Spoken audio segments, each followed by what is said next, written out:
Ужо чулі ремікс на шлягер ад нашых калісьці любімых нью-металістаў Айова. Дарэчы, гэты ремікс першы трек у кар'еры діджэя Весхарда.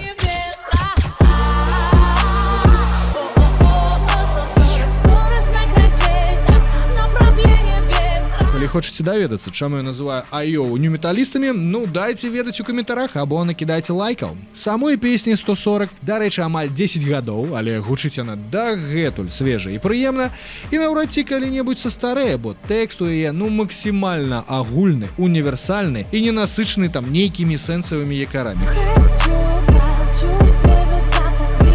І гэта нейкая магія, бо я паслухаў ремікс разоў 5 і не магу успомніць ніводнага радка, акрамя там нешта пра пах вішні і